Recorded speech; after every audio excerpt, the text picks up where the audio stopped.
The text came through at 9:15 p.m. on a Monday. Dad, we're reading tomorrow. 2 p.m. Parker and Associates downtown. Don't come. I stared at my phone in my small apartment in Portland's Pearl District. Uncle John had died 3 weeks ago. I'd known there would be a will reading eventually. I hadn't expected to be uninvited. Why not? 3 dots appeared. Disappeared. Appeared again. Dad, it's for real family. People who actually cared about John. You visited him twice in 10 years. Don't embarrass yourself. My hands were shaking.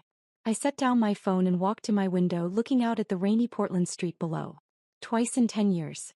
That's what they thought. My phone buzzed again. Dad, your brother and sister will be there. Your mother. Your aunts and uncles. People who were actually present in John's life. You don't belong there. I picked up my phone with steady hands and typed one word. Me okay. Then I set an alarm for 12:30 p.m. and went to bed. I'd been lying to my family for 8 years. Not about anything dramatic. Not about a secret life or hidden identity. Just about where I spent my Sunday afternoons.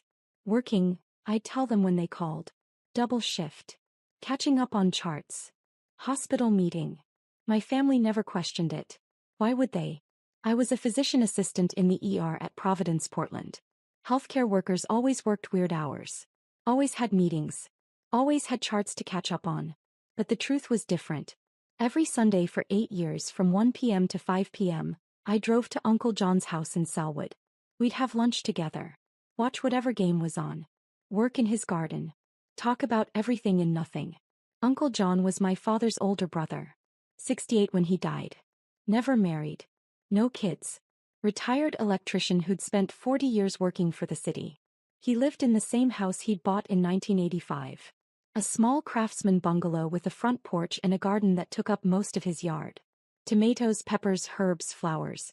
He spent hours out there every week.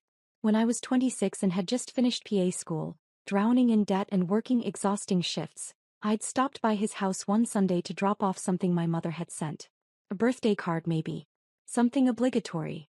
Uncle John had invited me in. Made me lunch. Grilled cheese and tomato soup, simple and perfect.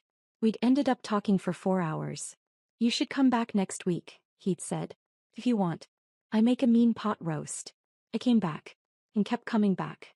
Every Sunday. For 8 years. We'd cook together. He taught me his recipes. Pot roast, chili verde, albondigas soup. Everything his mother had taught him. We'd work in the garden. He taught me about tomatoes, about soil pH, about when to plant and when to harvest. We'd watch whatever was on TV. Blazers games, Timbers games, cooking shows, documentaries. Didn't matter. The company mattered. And we'd talk. About his life. About mine. About his years as an electrician. About my patients. About books and politics and family and regrets and dreams. He became my best friend. Why don't you tell your family you come here? He'd asked once, maybe 2 years in. Because they'll make it weird, I'd said.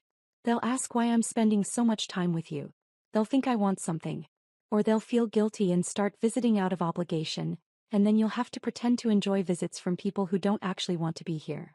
Uncle John had nodded. You're probably right. Your father calls me every few months. Asks how I'm doing. Tells me I should sell the house and move into a retirement community. He means well, but it's not the same as being here. No, it's not. So we kept it our secret. My family thought I was working on Sundays. Uncle John's neighbors knew me, knew I came every week, but they'd never met my family, so there was no one to accidentally mention it. For 8 years I showed up. Rain or shine. Through the Portland winters and the hot summers. Through my own relationship dramas and career stresses. Through Uncle John's health scares and his good days and bad days. I missed exactly 4 Sundays in 8 years. 2 for a vacation to Hawaii. 1 when I had the flu so bad I couldn't drive. 1 when Uncle John himself was in the hospital and told me not to come because visiting hours didn't align with our usual time. My family visited him maybe 6 times in those 8 years. Obligatory holiday visits. Christmas dinner a few times. Thanksgiving once. Always as a group, always briefly, always with the air of checking off a box. 3 weeks ago, Uncle John had a massive stroke. I was at work when I got the call from the hospital. They'd listed me as his emergency contact 2 years earlier, though my family didn't know that. I'd rushed to Providence St. Vincent, still in my scrubs. Found him unconscious in the ICU. The neurologist told me the damage was extensive. He wouldn't recover. I'd called my father from the ICU waiting room. Uncle John had a stroke, I'd said. It's bad. How bad? Life support bad. The doctors say he won't wake up. Silence. Then, Jesus. We'll come down tomorrow. He's at St. Vincent's. ICU third floor. Got it. Thanks for calling, Sophia. They'd come the next day. Dad, Mom, my older brother Marcus, my younger sister Elena. They'd stood around his bed for 15 minutes, looking uncomfortable. Mom cried quietly. Elena took a photo of the monitors, which felt weird, but I didn't comment. The doctors say there's no hope? Dad had asked. No. The brain damage is too extensive. So we need to make decisions. About life support. Yes. Who's the medical power of attorney? I'd pulled out the document Uncle John had signed 2 years ago. I am. Dad's eyebrows had shot up. You? Why you? He asked me to be. A couple years ago. Why didn't we know about this? I don't know, Dad. Maybe ask Uncle John. I gestured to the unconscious man on the bed, immediately felt guilty for the sarcasm. This seems irregular, Dad had said. It's legal. The hospital confirmed it. They'd left after 30 minutes. I'd stayed for 8 hours. Left only to work my shift, came back after. Did that for 3 days until Uncle John passed quietly, with me holding his hand. The funeral was small. Family only. Uncle John had specified that in his will. No big production, just immediate family at the graveside. We'd stood in the rain at Riverview Cemetery. The priest said generic words about eternal rest. My family cried appropriately. I stood silently, too hollowed out to cry in front of them. Afterward, at my parents' house in Lake Oswego, the family had gathered. Sandwiches and coffee and quiet conversation. Did John have much? Uncle Robert had asked. Robert was Dad's younger brother, a real estate agent in Beaverton. Watch what? Dad replied. Money. Assets. That house in Selwood has to be worth $600K at least. Plus his pension savings. I don't know, Dad said. His lawyer called. Said there's a will reading next week. Who's the executor? His attorney. Some guy named William Parker. My Aunt Linda had chimed in. John lived simply. He probably left it all to you, David. You're the closest family. Maybe, Dad had said. We'll see. No one asked me anything. No one mentioned that I'd been listed as medical power of attorney. No one seemed curious about why. I'd left early, claiming a shift at the hospital. That was 2 weeks ago. Now at 12:30 p.m. on Tuesday my alarm went off. I got dressed in my one good suit, charcoal gray, worn for job interviews and the rare court appearance for patient cases. I drove downtown to the address Dad had texted. Parker and Associates occupied the 10th floor of a building near Pioneer Courthouse Square. Marble lobby, mahogany doors, the kind of place that screamed expensive legal services. I checked in with the receptionist at 1:50 p.m. Sophia Martinez for the John Martinez estate reading. She checked her computer. Yes, Ms. Martinez. Conference room B. Down the hall, last door on the left. You're a few minutes early. That's fine. I walked down the hallway, my heart pounding. Maybe Dad was right. Maybe I didn't belong here. Uncle John had left everything to his brothers as was proper. I was just a niece. The medical power of attorney thing was probably just convenience because I was in healthcare and could understand the medical terminology. I reached conference room B. Took a deep breath. Opened the door. Dad was already there, sitting at a large table with Mom. Marcus and Elena sat across from them. Uncle Robert and Aunt Linda. A few cousins I barely knew. And at the head of the table, a man in his 60s with white hair and a kind face. He looked up when I entered. Dad saw me and his face flushed red. What are you doing here? Attending the will reading, I said quietly. I told you not to come. This is for family. I am family. You know what I mean. People who were actually in John's life. You visited him twice in 10 years, Sophia. David, the lawyer said calmly. Ms. Martinez is named in the will. She's required to attend. Dad's expression shifted from anger to confusion. Named in the will? For what? A token amount. Please everyone take a seat, the lawyer said. I'm William Parker, John's estate attorney. We'll begin in just a moment. I sat in the only empty chair at the far end of the table from my family. Elena was staring at me. Marcus looked uncomfortable. Mom was whispering something to Dad. Mr. Parker arranged papers in front of him. First, let me express my condolences. John was a wonderful man. I had the privilege of knowing him for over 15 years. Dad nodded. Thank you. Before we begin, Mr. Parker continued, I need to clarify a few things. This will was executed 2 years ago in September of 2022. John was of completely sound mind as documented by his physician. The will was witnessed by 2 unrelated parties and notarized. It is legally binding and irrevocable. Of course, Dad said. John also left specific instructions that I was to read the entire will without interruption, then answer questions afterward. I ask that everyone respect that request. We all nodded. Mr. Parker opened the document. The last will and testament of John Anthony Martinez, executed September 15, 2022. He read through the legal preliminaries. Sound mind. Superseding previous wills. Executor designation. Then he reached the bequest. To my brother David Martinez I leave the sum of $10,000. Silence. Dad's face went pale. To my brother Robert Martinez I leave the sum of $10,000. Uncle Robert's mouth opened slightly. To my sister-in-law Patricia Martinez, wife of David, I leave the sum of $5,000. Mom gripped Dad's hand. To my niece Elena Martinez, I leave the sum of $5,000. Elena made a small sound. To my nephew Marcus Martinez, I leave the sum of $5,000. Marcus was staring at the table. The entirety of my remaining estate, Mr. Parker continued, his voice steady, including my residence at 4156 Southeast Spokane Street, all bank accounts, investment accounts, retirement accounts, personal property, and any other assets not specifically mentioned above, I leave to my niece, Sophia Elena Martinez. The room exploded. What? Dad half stood from his chair. That's impossible. Uncle Robert shouted. Elena burst into tears. Mr. Parker raised his hand. Please. Let me finish. The estate has been valued at approximately $2.8 million, he continued calmly. This includes the Selwood residence valued at $650,000, investment and retirement accounts totaling $1.9 million, savings and checking accounts of $200,000, and personal property including a 2018 Toyota Tacoma and household items valued at approximately $50,000. $2.8 million, Dad said. His voice was hollow. To Sophia. Yes. This is fraud, Uncle Robert said immediately. She manipulated him. She's in healthcare, she had access. Mr. Martinez, Mr. Parker interrupted firmly. I must warn you that accusations like that without evidence could expose you to serious legal liability. But she barely knew him. Dad turned to me. You visited him twice. Maybe 3 times.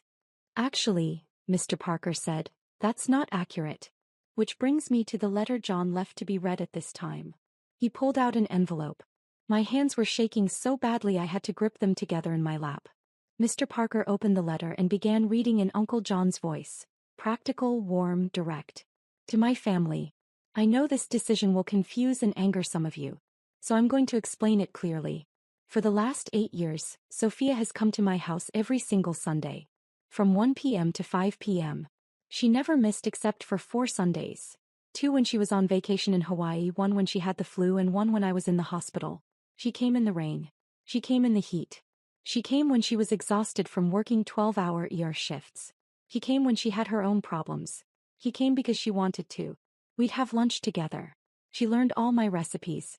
We'd work in the garden. Those tomatoes you all complimented at Christmas dinner? Sophia planted and tended most of them. We'd watch games together. The Blazers, the Timbers, whatever was on. We'd talk. Really talk. About everything. My childhood in Santa Fe, which none of you ever asked about. Her patients and the challenges of emergency medicine. Politics, books, cooking, life, death, regrets, dreams. She knew me. She knew me. David, you're my brother and I love you. But you called me every 3 or 4 months. You asked how I was doing, but you didn't wait for a real answer. You told me I should sell my house and move into a retirement community, even though I told you I loved my house. You visited maybe once a year for a holiday dinner where you stayed 2 hours and left. Robert, same. Except you called less often and your visits were shorter. To all of you, I don't fault you for living your lives. You had careers, families, responsibilities. I understand. But Sophia made time. 4 hours every week. That's 208 hours per year. Over 8 years, that's 1,664 hours. Almost 70 full days of her life. She did this while working 50 to 60-hour weeks in the ER. While paying off student loans. While building her career. While having her own life to live. She did it because she loved me.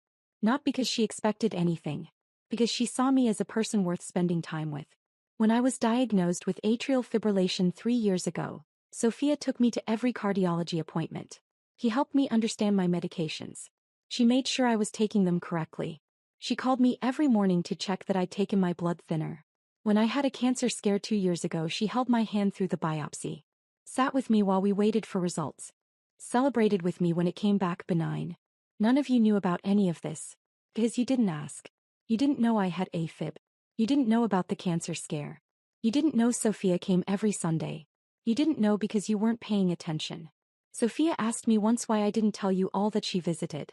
I told her you'd either feel guilty and start visiting out of obligation, which I didn't want, or you'd be weird about it and accuse her of wanting my money. Looks like I was right about that second part. Here's the thing. Sophia didn't know about my money. Not specifically.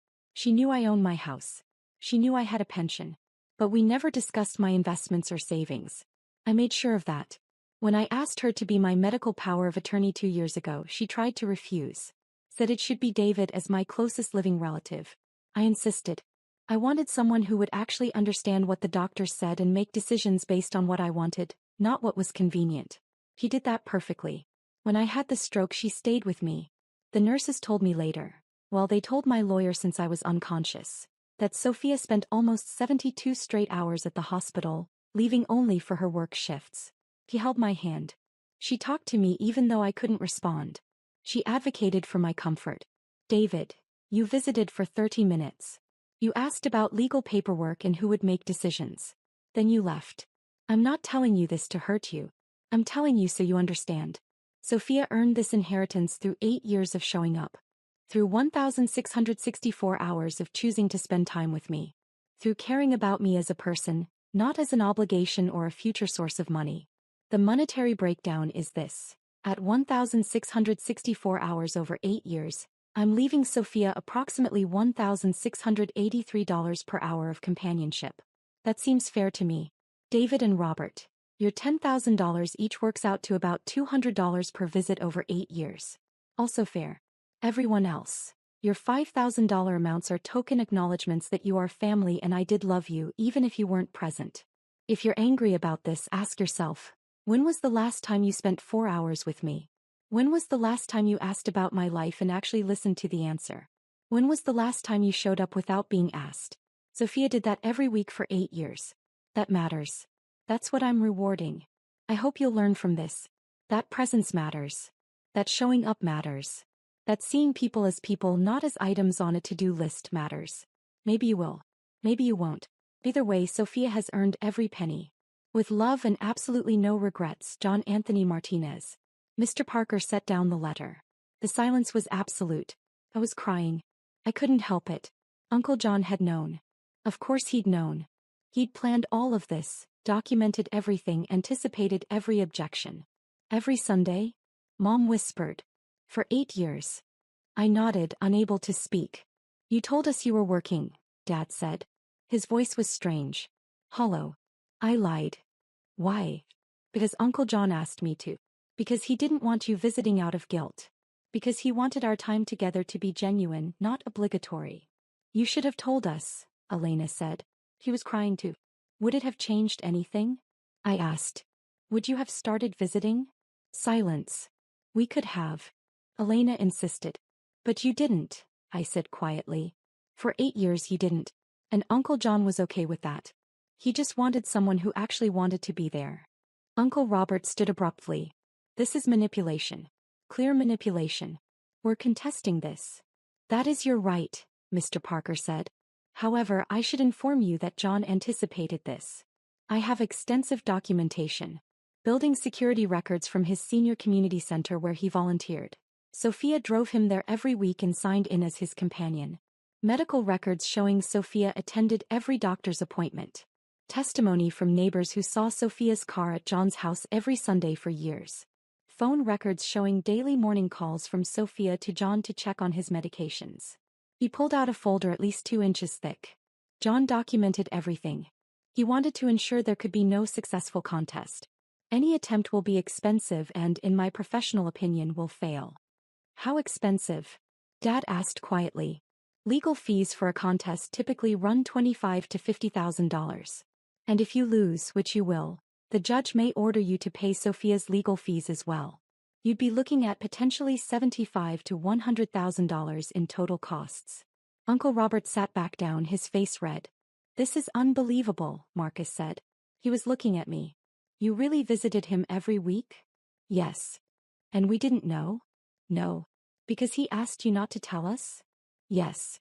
Marcus ran his hands through his hair. Jesus. We really were that oblivious. You were busy with your own lives, I said. I don't fault you for that. But don't be angry with me for spending time with him. $2.8 million, Dad said. He wasn't looking at me. He was staring at the table. He had $2.8 million. Yes, Mr. Parker confirmed. And he left almost all of it to Sophia. Yes. Minus the specific bequests to you and your family, which total $45,000. Because she visited him on Sundays. Because she was present in his life, Mr. Parker corrected gently. There's a difference. Dad stood up. I need air. He walked out. Mom followed. Uncle Robert and Aunt Linda exchanged glances and left too. My cousins filed out quietly. Elena hesitated at the door. I don't know whether to be mad at you or proud of you, she said. You can be both, I replied. She left. Marcus stayed. I'm not going to contest it, he said. For what it's worth. Okay. I'm shocked. And yeah, part of me is jealous. $2.8 million it's life-changing money. I know. But you earned it. He shook his head. Every Sunday for 8 years. I can't even commit to going to the gym twice a week. You showed up for Uncle John every single week. I wanted to. That's what makes it real. He stood up. I hope Dad comes around. He's hurt right now. Feeling guilty probably. That's why he's angry. I know. Give him time. Marcus left. I was alone with Mr. Parker. How are you doing? He asked kindly. I don't know. Overwhelmed. That's understandable. For what it's worth, John was very certain about this. He spent months planning the will. He wanted to ensure you'd be taken care of. I didn't visit him for money. He knew that. That's exactly why you're getting it. I wiped my eyes. What happens now? The estate will go through probate. 4 to 6 months typically. I'll handle that as executor. The specific bequests to your family will be distributed within 30 days. Once probate clears, you'll receive the house and all accounts. And if they contest? I'll handle that too. I'm confident we'll prevail. The evidence is overwhelming. I nodded. Okay. John also left something else for you. Mr. Parker pulled out a small envelope. He asked me to give this to you privately. I took it with shaking hands. My name in Uncle John's handwriting. Take your time, Mr. Parker said. I'll be in my office when you're ready. He left. I sat in the empty conference room and opened the envelope. Dear Sophia. If you're reading this, I'm gone. I'm sorry for that. I would have liked more Sundays together. By now you know about the inheritance. You probably tried to refuse it or at least felt guilty about accepting it. Don't. You gave me 8 years of Sundays. You gave me companionship, laughter, purpose. You made my retirement years some of the best of my life. I lived simply because I was saving this money for something that mattered. Turns out what mattered was you. Use it wisely. Use it joyfully. Use it to build a life that makes you happy. Pay off your student loans. Buy a house with a garden where you can use everything I taught you. Travel. Take risks. Live fully. Don't let your family's reaction make you feel guilty. You earned this through presence and love. That's the most valuable currency there is. Thank you for every Sunday. Thank you for every conversation. Thank you for seeing me as a person, not as an old man marking time. You made my life better. I hope this money makes yours better too. With all my love, Uncle John. The Tacoma is yours too. I know you've been driving that beat-up Civic for years. The truck is paid off, well-maintained, and has a great sound system for singing along to whatever bad music you kids listen to these days. I sat in that conference room and sobbed. The next 3 weeks were brutal. My phone blew up with messages from extended family. Cousins I hadn't spoken to in years demanding I do the right thing, and split the inheritance. Aunt Linda called me a manipulator. Uncle Robert threatened legal action daily. Dad didn't speak to me at all. Mom called once. How could you keep this secret for 8 years? She asked. Uncle John asked me to. You should have told us. We could have visited too. Would you have? Really? Silence. I'm not giving back the money, Mom. I'm not asking you to. I'm trying to understand. What's to understand? I loved Uncle John. I spent time with him. He appreciated it. That's all. It feels like a betrayal, she said quietly. Of who? Of us. Your family. I didn't betray anyone. I just showed up for someone who needed me to. She hung up. True to his word, Marcus didn't contest. Elena called 2 weeks after the reading, crying. I should have visited him more. I should have cared more. He loved you anyway, I told her. He just loved differently based on how present people were. Will you share any of it? With me and Marcus. Elena. I'm not demanding. I'm asking. As your sister. I'll think about it. Okay. 4 weeks after the will reading, Uncle Robert filed a contest. Grounds. Undue influence, isolation of the deceased, taking advantage of his vulnerability as an elderly person. Mr. Parker called me. Don't worry. We expected this. Do you have evidence of your relationship with John? Photos, texts, anything. I spent the weekend gathering 8 years of documentation. Hundreds of photos of Sunday afternoons. Thousands of text messages. On my way. See you soon. Thanks for lunch. That pot roast was perfect. Blazers game tonight? Garden looks great. Evidence of a real relationship. Of consistent presence. Of love. The court hearing was scheduled for 5 months later. In the meantime, I received the $45,000 in token bequests to distribute to my family. I wrote the checks personally. Delivered them to Dad's house. He opened the door, took the checks, and closed it without a word. 5 months after the will reading, we sat in Multnomah County Circuit Court. Judge Sarah Chin presided. She was in her 50s, with sharp eyes and an air of someone who had no patience for nonsense. Uncle Robert's attorney, a man named Patrick Hughes, presented their case. That I'd isolated Uncle John from his family. That I'd manipulated a vulnerable elderly man. That as a medical professional, I had unfair advantage in understanding his health conditions and could have influenced his decisions. He had no actual evidence. Just speculation and implications. Then Mr. Parker presented ours. Documentation from Uncle John's volunteer center showing I'd signed in as his companion every Wednesday evening for 5 years. I'd driven him to his volunteering at the community meal program. Phone records showing I'd called him every single morning for 3 years to remind him about his blood thinner medication. Medical records showing I'd attended every doctor's appointment for the last 4 years. Testimony from his cardiologist. Sophia was at every appointment. She took notes. She asked questions. She made sure John understood his treatment. She was the most involved family member I've ever seen, and I was surprised to learn the rest of the family considered themselves close to John. Testimony from Uncle John's neighbors. Mrs. Chin from next door. Sophia's car was there every Sunday like clockwork. She'd help John with his garden. Sometimes I'd see them on the porch just talking and laughing. The rest of the family? I saw them at Christmas sometimes. Maybe. Building records from Uncle John's medical buildings showing my signature on visitor logs for hundreds of appointments. Photos spanning 8 years. Uncle John and me in the garden. Cooking together. At Blazers games. At the Timbers Stadium. At Powell's bookstore. Living life together. Text messages. Thousands of them. Daily check-ins. Plans for Sunday. Shared jokes. Real conversations. And Uncle John's letter, explaining everything in his own words. Judge Chin reviewed it all silently. Then she looked at Uncle Robert. Mr. Martinez, I've practiced law for 28 years. I've seen legitimate cases of elder abuse and manipulation. This is not one of them. Uncle Robert's attorney started to object, but Judge Chin held up her hand. Your brother left a clear, documented explanation of his decision. He was evaluated by multiple physicians and found completely competent. The evidence shows an 8-year pattern of consistent care and companionship from Ms. Sophia Martinez. He turned to me.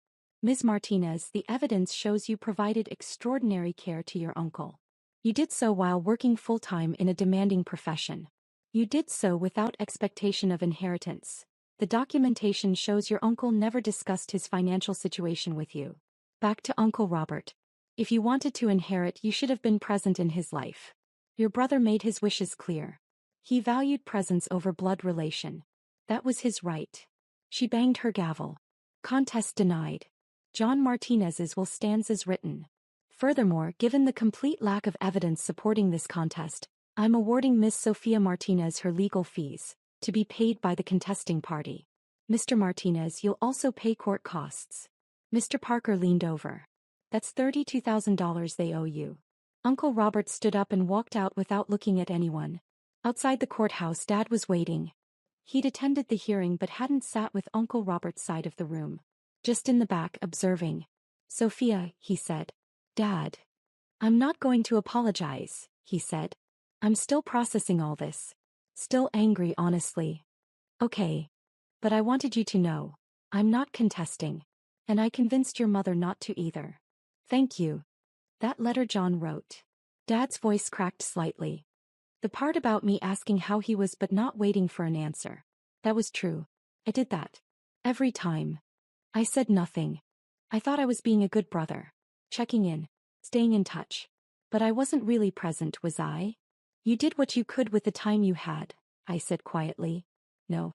I did the minimum. You did what you could. There's a difference. We stood in silence. I'd like to try, Dad said. To be more present. With you at least. If you'll let me. I'd like that. 6 months after Uncle John's death, the estate cleared probate. I inherited everything. The house in Selwood. The investment accounts. The savings. The $2.8 million. I sat on Uncle John's front porch. My front porch now, on a Sunday afternoon drinking coffee and looking at the garden. The tomatoes were coming in. I'd planted them myself this year, using everything Uncle John had taught me. The soil was perfect, the spacing correct, the varieties he'd recommended. I thought about what to do with it all. The money. The house. The future. I called Mr. Parker first. I want to set up a scholarship fund. 4 PA students from low-income backgrounds. $50,000 a year. Your uncle would love that. And I want to donate to the American Heart Association. For AFib research. $100,000 in Uncle John's name. Wonderful. I made more decisions over the following weeks. I kept the house and moved in. From my small Pearl District apartment to Uncle John's craftsman bungalow with the big garden and the memories of Sunday afternoons. I paid off my $180,000 in student loans. Every penny. The weight that lifted when I made that final payment was indescribable. I invested most of the rest conservatively. Enough to know I'd be financially secure for life. I kept working at Providence, Portland. Same air, same shifts. But now without the constant financial stress. No more skipping meals to save money. No more putting off car repairs or doctor's appointments. And every Sunday I kept Uncle John's tradition. I cooked his recipes. Worked in the garden. Watched whatever game was on. Sometimes Dad came over. We were rebuilding something slowly. It wasn't what I'd had with Uncle John, but it was real. We'd cook together, work in the garden, talk about things that actually mattered. Mom came sometimes too. Elena started visiting occasionally. Marcus when he could. We were learning slowly what presence looked like. The scholarship fund helped its first student that year. A 26-year-old single mom working through PA school. She sent me a thank you note with a photo of her in her white coat on her first day of clinical rotations. Uncle John would have loved that. I thought about his letter often. About using the money wisely, joyfully, to build a life that made me happy. I was trying. I'd traveled to New Mexico to see where Uncle John grew up, visited the places he told me about in our Sunday conversations. I'd started dating someone I met at the hospital who didn't care about my money and appreciated that I could grow heirloom tomatoes. I was building a life. 1 year after the inheritance, Elena stopped by on a Sunday with coffee. We sat on the porch in silence for a while. I'm sorry, Elena said finally, for how I reacted. For being angry instead of being proud of you. It's okay. It's not. You did something really special. You showed up for Uncle John for 8 years. That's incredible. And I was angry because I felt guilty that I didn't do the same. You were living your life, I said. I know. But I could have made time. I should have made time. We sat quietly. The money, Elena said. I'm not asking for any. I just want you to know, I'm glad he left it to you. You earned it. Thank you. I mean it. And I'm going to try to be better. To be more present. For you, for Mom and Dad, for the people who matter. That's all Uncle John wanted, I said. For people to learn to show up. 2 years after Uncle John's death, I sat on the porch on a Sunday afternoon. The tomatoes were perfect this year. The peppers were coming in strong. The herbs were thriving. Every plant a lesson he'd taught me. Every row a Sunday afternoon spent together. I thought about what he'd written in his letter. About using the inheritance to build a life that made me happy. I was doing that. Every day. The money had changed my life. Eliminated debt. Provided security. Opened possibilities. But the real inheritance wasn't the money. It was the 8 years of Sundays. The lessons about showing up. The knowledge that presence matters more than anything. Uncle John had taught me that. And every Sunday afternoon, sitting on this porch working in this garden, I honored that lesson. I showed up. I was present. I lived fully. That was the real inheritance. The 2.8 million was just proof.